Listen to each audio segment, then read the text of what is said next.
Welcome to season 4 of the Clifton Strengths podcast, where we dive deep into how Clifton Strengths teams build powerful partnerships and help teams thrive. I'm Jim Collison, Gallup's Clifton Strengths community manager. And I'm Jillian White, Gallup's subject matter expert on culture and leadership, and our lead subject matter expert on Clifton Strengths. We are excited to have you here today. This is the season 4 launch. And Jillian, I couldn't be more excited. I've been waiting for this for a while. For folks joining us today, this is the first day for them, but you and I have been planning this for a couple of weeks. I want to say thank you to you. I don't think anybody realizes how much work it is to get all of this stuff in and ready, all the practice that we did and all those pieces. Jillian, thanks for saying yes, and thanks for coming on here. Appreciate you. Well, Jim, it's really fun to get to partner with you on this.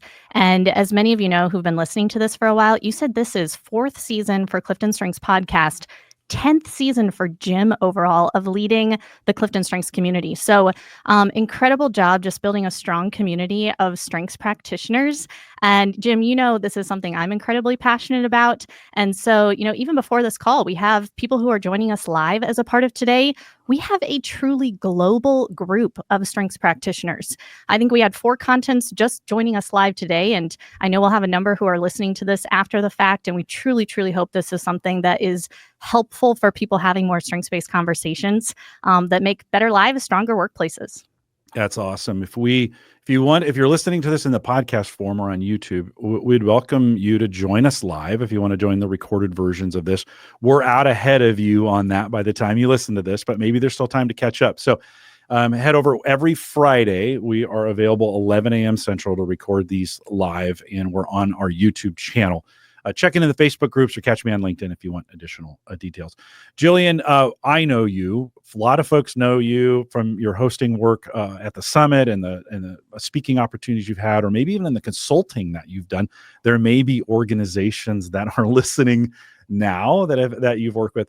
Others may not know you. Give us a little background, a little focus on you. Tell us your top 5, and then let us know what you do here for Gallup. Yeah, fantastic. Well, it's only appropriate to start with my top 5, talking to Clifton Strengths community. So my top 5: achiever, input, learner, belief, responsibility.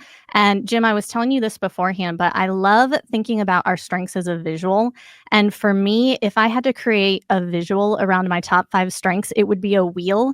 And at the very center of the wheel, the hub of the wheel would be my belief. So for me, doing something that has a strong sense of purpose, doing something that has impact, doing something that serves other people, I get passionate about that.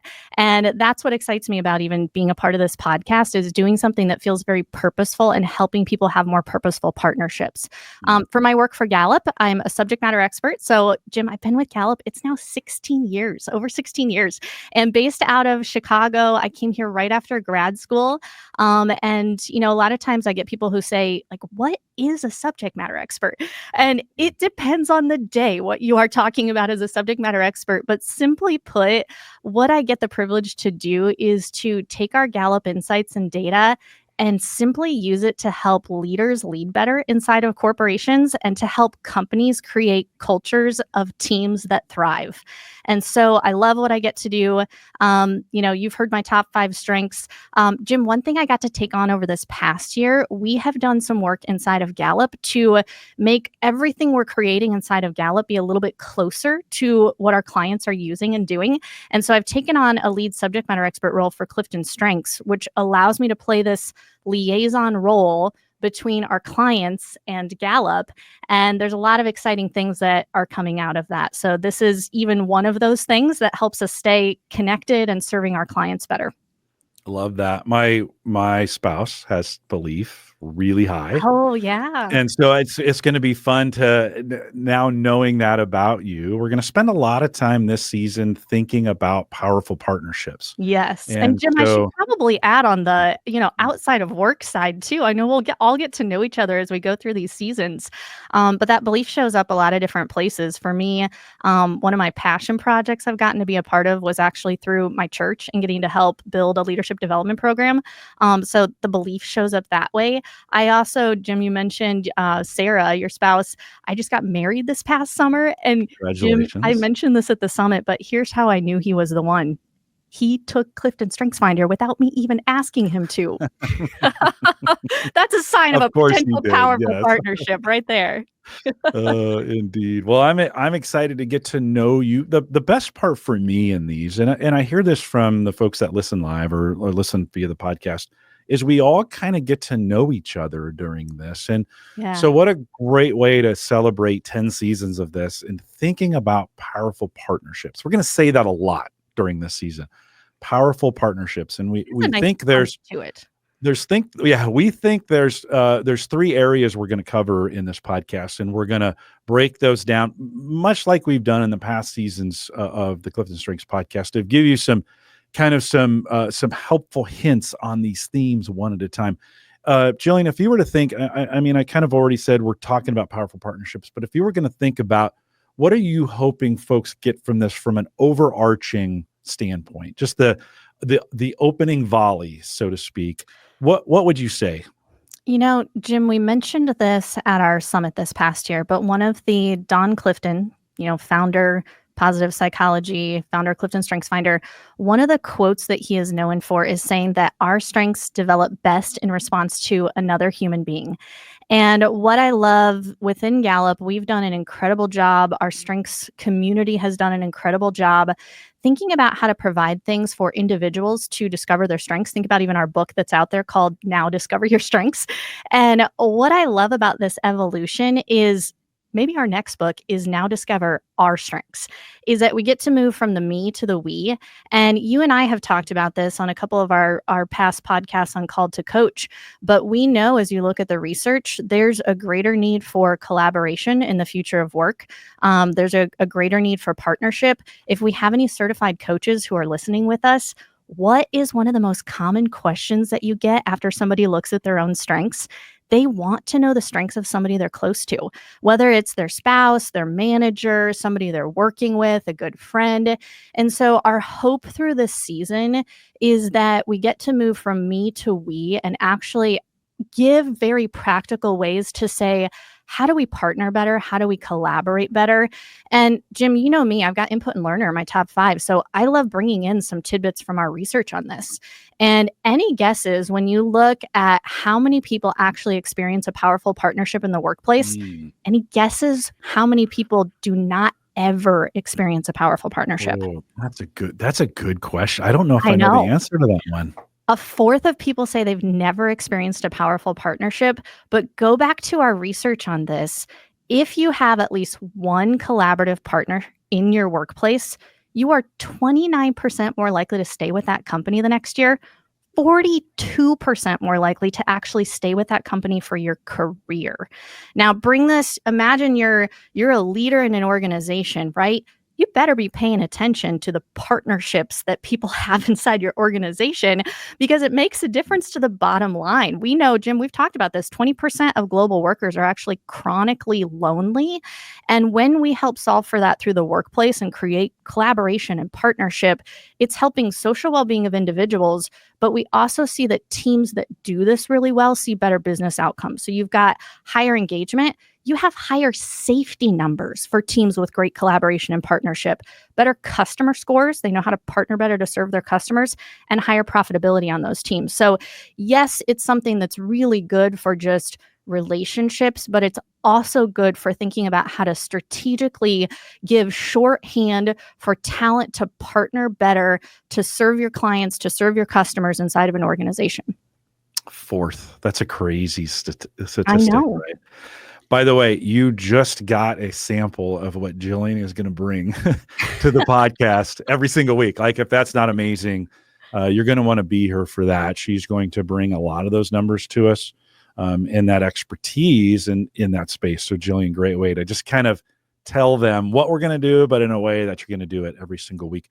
Before we dig in a little bit on the content that we're bringing, that idea brought up a question for me that I'm going to ask you in a kind of a consultative manner. We didn't practice this in advance. We think about powerful partnerships. We also have a question on our Q12 survey, Q10, which is best friend at work. How close in our powerful partnerships? And this idea of a best friend at work. Can you synthesize that a little bit? Your thoughts on that? Yeah. Well, and just to zoom back for a minute, I know we've got people at different places listening in. We may have clients who work with us on employee engagement. But if you go back to our research on what creates a high performing team, we find 12 drivers of what creates a high performing team. And I always remind people, there's one of those 12 drivers is one that we get a lot of pushback on. And it's that one, I have a best friend at work. And I remind people it's one of 12 items. So Jim, to your point, that question right there can be a good indicator of relationships on a team, right? And if that item is high, I go, okay, there's some good ingredients here. And a lot of the numbers that I just shared with you for great partnerships actually match numbers who are high in that best friend item. So, for example, in manufacturing settings, I get to work with some manufacturing clients. Imagine you have people out there making steel doors in a facility, right? And if you have a best friend at work in that environment, you are actually less likely to have significant safety accidents. So think about that for just a minute, right? If I work with somebody who's a best friend at work and I go, hey, Jim, I know you, I know your kids, I know your grandkids. Wear your helmet while you're doing this because I want to make sure you're doing it safely. So there's an element of having each other's back. What I think gets added when we think about partnership is the other 11 drivers of a high performing team. Yes, we want people to have good relationships, but in a work setting, we want those to be good, productive relationships. And so when we've got a best friend at work who we also get to do our best work with, who we also get to contribute to the mission together and learn and grow together, that to me is the winning partnership in a workplace, is a productive, life-giving partnership that you see results from. I love that. As you were talking about that, I was thinking about, as we think about powerful partnerships, I recently in the spring picked up a new workout partner who's Puri Gallup that I was struggling to get my workouts in. And I thought, I need, if I'm going to do this, I have to do this in the context of another person. I just have to. It doesn't work any other way for me. I can't work out alone. Right.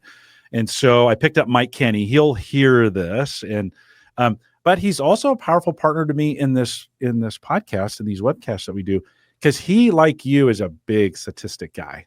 And so when we're working out, he's always taught, Jim, did you know? And he'll throw out these stats to me.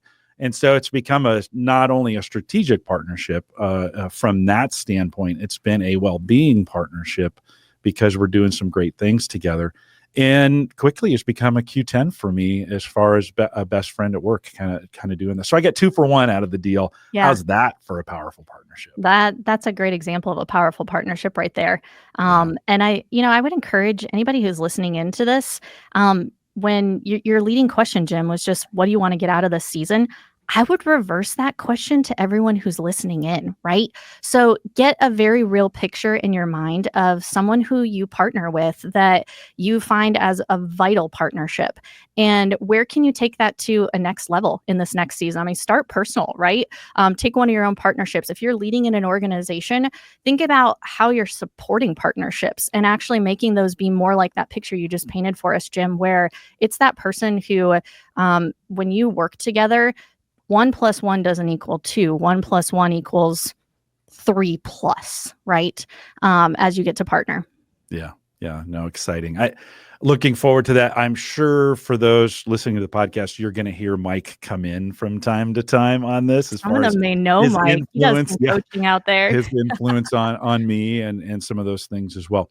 We're going to break each one of these episodes down into three topics and go through them. We've spent some time.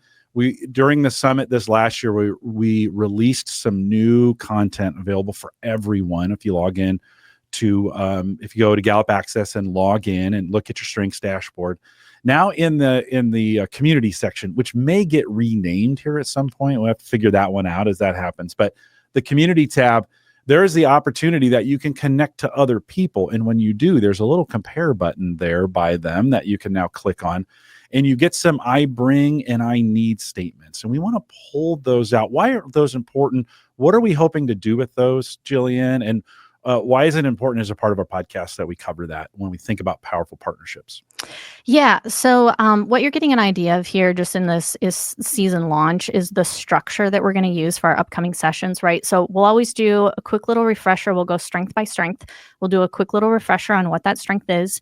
And then, as Jim's talking about in that next section, this to me is the meat that relates to our goal of the podcast, which is powerful collaboration, powerful partnership. I like to think strengths together has a nice tagline to it, right? How do we live our strengths together or be stronger together? Um, when we go back to that, Jim, remind me the starting question. This is I my bring and I input, not to need. be too far off. Yeah, no, Bring right a on. need. Thank Bring you. and need. So bring a need. If you go back to that section of what we're going to cover, we just want to make this as practical as possible. So we want to give us a really, really simple framework to actually put these concepts into action. And Jim, it's funny actually looking back on the evolution of the bring need framework. So think about what it's doing. Bring and need is a simple way to say, I'm achiever number one, right? What do I bring to us working together, Jim, with achiever number one? I bring stamina. I bring drive. I bring a willingness to step up to a challenge, right? But what do I need from a partner in order for that achiever to be at its best? So it might be things like, I need help prioritizing and knowing where to aim that energy, right? You're getting a sneak peek, by the way, on Achiever that's coming next. But here's the fun story behind this. This framework, I have to give a shout out to our clients on this. So, any of our certified coaches, you're going to get an opportunity to hear from Caroline Day, who's a senior strengths coach at an organization that I get to partner with. They have over 700,000 employees. She's going to be a keynote at our Strengths Coach Learning Series this March. And she was actually a part of the initial evolution of these bring in need statements. We rolled out a strengths-based approach along with engagement and several other things as a part of a performance management rollout within their organization. And as we were working with groups, Caroline said, we need a simple way to take something like the best of us exercise, which is really how do your strengths help and hinder you? And what do you bring in need as you're working with other people? We just need a simple way to give people a way to look at their strengths in partnership. So she actually started using the bring in need statements. And any of you who do work closely with Clifton Strengths or have gone through our strengths coach certification, we have some resources that take strengths and easily synthesize them into some simple statements. And bring in need is a part of what we have already synthesized around these strengths.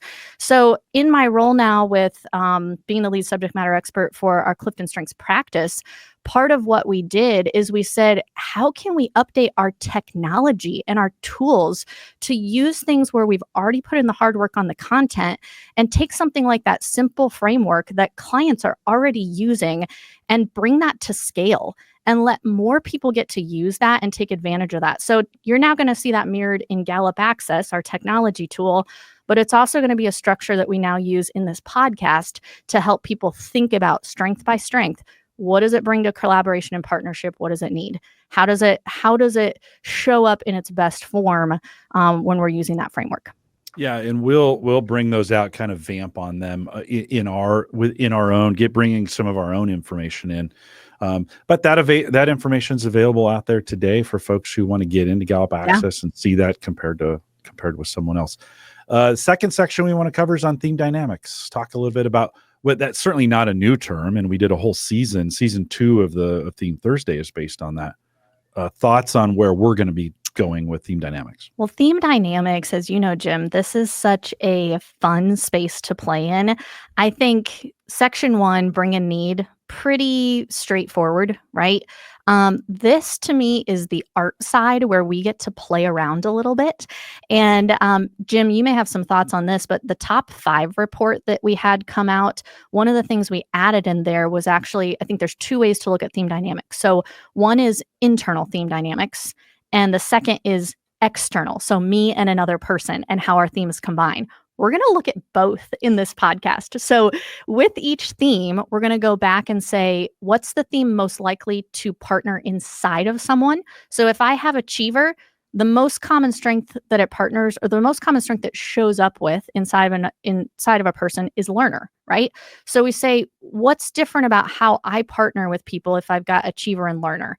So Theme Dynamics in that top 5 report, this has been a top hit, is looking at how every strength combines with your other top 5 strengths. The second thing we're going to look at is more of that external view. So how my strengths partner with someone else. So Jim, as you and I partner, right? How does that actually show up? And one fun thing, maybe anyone listening in on this first one can give some fun ideas around this. I've been playing around with some terms, and I know I use this in any coaching that I get to do. Several of my colleagues help people think about what's a great partner to you when you look at your strengths. And to me, there's something powerful in saying, who is somebody who just unlocks your strengths? They unleash something inside of you. They accelerate something inside of you. They fuel something inside of you, right? So if it's an achiever, who helps you achieve more, right? So who's that partner that you're looking for? And then on the flip side of it, I also think there is merit in looking at who is someone who complements you. Maybe some fun language with this is like a fueling partner and a foil partner, something that says who fuels you and who do you need to be, hey, I'm going to bring my focus to make sure your achiever is aimed, right? So we're going to use that framework as we talk through theme dynamics and look at both the internal and the external. Yeah, I'm excited to bring that back. We'd spent some time talking about that a while ago. And with the new top 5 report of it having those clues in there for every single one of your top 5, I think it's a great reminder to go back and refresh some of that thinking. There are more combinations of those top 5 than we can absolutely talk about in a season. So we probably won't cover yours. We won't cover everything. They're available in the report. That's a common question. Can you talk about mine? And I'm like, well, we can't talk about them all, but we will give an example of them and encourage you to get into that new top 5 report. I still find folks who are just now finding that and saying, oh man, why didn't you have this earlier? Because we have it now. So get in there, get it done, and get it consumed. Okay, the third section we're going to spend is tips for leaders, teams, and individuals. Give us some idea. What are we hoping to do with that section there? Yeah. And, some of this comes from just thinking about who are our target audiences for this. We know we have a lot of coaches or practitioners around strengths who join. So we want to help you think about how to use this in your coaching. We also know, for me, I get to work with a lot of leaders inside of organizations. And so there's a part of me that thinks, if I'm somebody leading inside of a company, right? Let's say I'm leading a division. Let's say it's the CEO leading their executive team, right? It's a manager leading the people on their team. How do I take this and make it super practical so that I'm actually going, okay, take this information. I've got somebody I'm working with on my team who is high in achiever, high in belief, right? How do I lead them and coach them differently? And even from a leader perspective, something we've been having fun playing around with is if I'm leading a group of people that has this. So imagine I'm leading a company and I look and go, our number one strength across the entire company is achiever. How do I help that leadership team think about how they're communicating to people in a way that speaks to the strengths of those people, right? So that collaboration, even between leader to group or group to group, it's going to get practical for leaders. For teams, we all know the role the manager plays with a team. So how can a manager use this? And then because we know partnership is something that we want to help people with in the workplace. That's a part of our mission. But we also know it's something that's just a part of living and our lives. And so that's why we're covering that third category is individuals. As human beings, some of that's going to be in the workplace, but even take your example, Jim, of a great partnership. That's somebody you work with, but you're now working out with. So there's a line that is both work and personal coming together. And so how do you think about a powerful partnership just in life in general? And we want to get super practical here to say, what's some tips for leading somebody or working with somebody that has this strength? You work with a lot of organizations, and if you were to give some advice on how an organization could utilize a podcast like this, the easiest thing we always think of when we think of podcasts is the individual. Yeah, sure, downloading it, listening to that as they travel, or catching that time as they're commuting into work or walking the dog or some of those kinds of things. But with all your organizational work, and you Mm. think about, hey, how could you take not only this season, but maybe some of the past seasons and use them organizationally? Any thoughts on that? Jim, I was already doing that yesterday. So I was training a group of people inside of an organization to be what we're calling strengths and engagement champions. And it's all of their heads of HR. This is the same organization with over 700,000 employees. And so we wanted all of their heads of HR for all of their different client accounts to essentially have this background. And so what I did with that group is I actually gave them a little independent study project. And I said, take a little time, go in. I had them go back to, is it season 1 that's the Theme Thursday shorts? That I can't, Well, wherever Kurt the did the Theme over. Thursday shorts are. Yeah, it's its own. That's its own. It's its own thing. Oh It's my its own goodness. thing. We have so Yes. many resources. But I Yeah. had them go back and just said, hey, take some time to get a little more savvy around this and start with your own top 5, right? Go in, learn a little bit more, get more familiar with how these strengths show up. You're working with somebody that has that, go back to one of those podcasts and listen to it. So that's idea number 1. Couple other ideas. If you are joining and you're a part of, let's say, a coach or champion network in an organization, a lot of times we know fueling that network is powerful. Do something like you would do with a book club. Pick one of these podcasts, have people listen to it, and get together and talk about it. That's a very, very easy way to continue investing in ourselves as practitioners and get smarter in this. And then final one, if you're inside of an organization, so let's say you're a manager, your team, maybe what you do is you look at some of the top strengths on your team and you listen to these together, have people share, have somebody share who this is their top strength, right? Somebody who's high in that achiever we're going to cover next week. Listen to it, bring it to your team meeting, talk about some of the things that make sense. Final thing I would say is think about how to recognize and spotlight great partnerships. So use the tool for that. For me, some of the fun things I've gotten to do with clients is, let's say you have a town hall and you bring 2 people on stage who are great partners and you put their strengths up and you say, how do they partner together? And you start to create a model of what it looks like to be intentional and have purposeful partnersps that have performance outcomes. Whew, I think we just got a lot of That was good. purposeful partnerships with performance outcomes. There we go. But I would love to hear from people who listen in on this podcast. I can't wait to hear the ideas of what they come up with. Because if there's one thing we know about the community that listens to this, these practitioners, they are creative, they're resourceful. And so if you're listening in on this, share back with us how you use this. We can't wait to hear. Yeah, love to hear how in seasons past, I've had individuals that they took pictures of the groups. They like, Oh, hey, that's every cool. Tuesday we get together as a Yeah. group and listen to a past episode of, in those days, of Theme Thursday or the Clifton Strengths podcast. And then we talk about it. And that's Yeah. such a creative way. We can't, in a season like this and with the time availability, we're going to do these podcasts in about 15 minutes. So they're going to be very, very fast, not intended to be exhaustive, intended to get you enabled and rolling in your work as a coach, however you do that, and to really excite inside organizations to fuel them for success, right? In what they're doing with these powerful partnerships.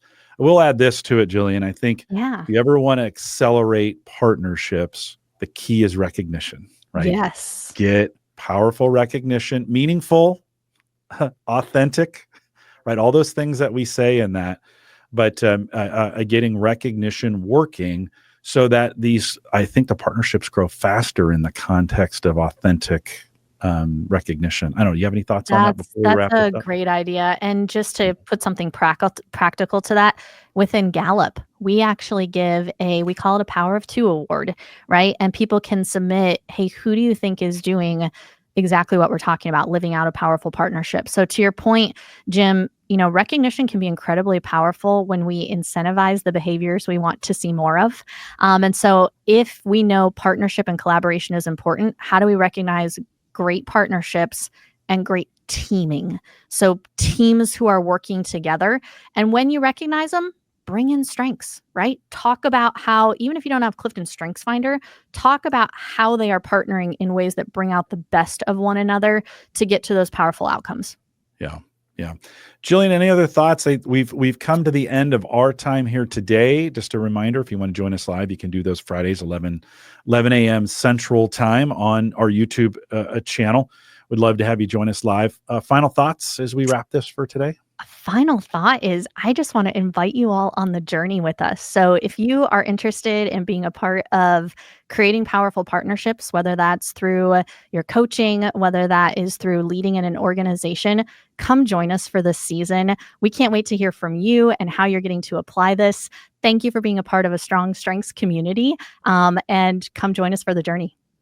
There's been a host of questions that have been asked with the live audience and chat. We'll cover those in the post show. One of the benefits of joining us live is a little bit of post show that doesn't make the recorded version. And so if you're listening live, hang tight. I'm gonna wrap this part of it up. Don't leave. We'll be back here in just a second. With that, we'll remind everyone to take full advantage of all the resources we do have available in Gallup Access. If you log in and head over to the resources tab, upper left-hand corner on the menu, hit resources, you put in any theme, all these seasons that Jillian and I have been talking about, they're all there. You can get them there, see what they're all titled by the theme that they are, as well as the theme of the year.